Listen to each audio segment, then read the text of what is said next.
If you had asked the Apostle Paul to identify his most distressing burdens or his most painful experiences, you might have imagined that he would choose something from the catalogue of woes that's recorded in 2 Corinthians at the end of chapter 11.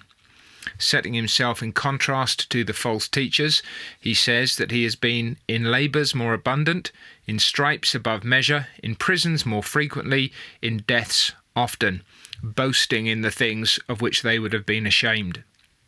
And then he begins to spell out some of the particular sufferings.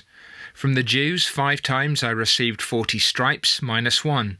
3 times I was beaten with rods. Once I was stoned. 3 times I was shipwrecked. A night and a day I have been in the deep.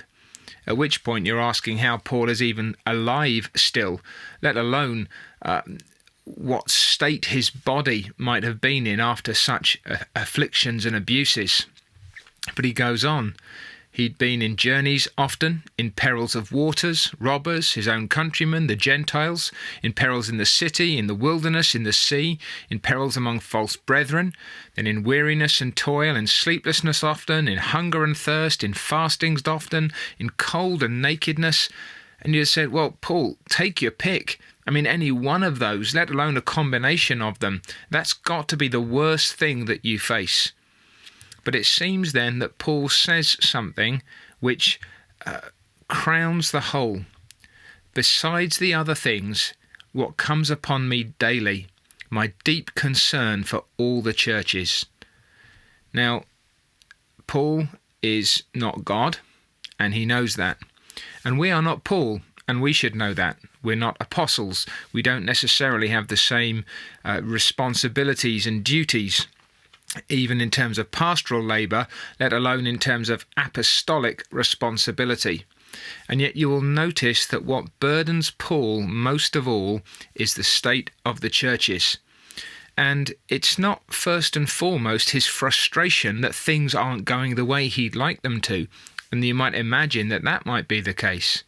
No, what he says is that really this is a function of his compassion. Who is weak, and I am not weak? Who is made to stumble, and I do not burn with indignation? There's nothing that causes the apostle more distress than the weakness, the affliction, the stumbling of God's people. When he looks at the flock of Christ and he sees what they're passing through, what they're struggling with, how they're being oppressed or persecuted, undermined or deceived, it grieves his soul. And more even than any of the sufferings, or perhaps even the combination of the sufferings, is that day by day this concern, this compassionate regard for the people of God presses in upon his soul. Now, is there anything of that in our experience? Yes, there may be many things that are taking place around us, many sufferings that we're undergoing, many afflictions that we have to deal with. But are we burdened with a concern for the churches of Jesus Christ, particularly for the congregation to which you belong? This is one of the marks of a pastor's heart.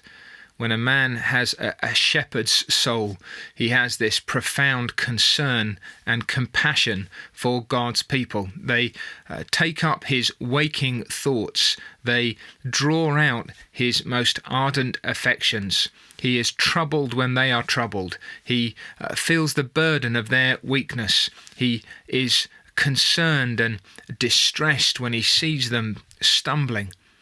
And if that's true of pastors in particular, ought it not also to be true of God's people more generally? Again, we may not even have the responsibility of care for one congregation. Paul had many, pastors typically one, perhaps with interest or investment more widely. But as Christians, do we not have the good of the kingdom at heart, both in our own backyard, as it were, but more broadly as we understand what's taking place in sister churches, as we look at the progress of the gospel around the world or the difficulties that they face? These are the things which we ought to take to heart. This is what ought to engage our compassion and our concern. And this ought to be something then for which we earnestly plead with God that he would show mercy and favour and preserve and restore and advance his kingdom.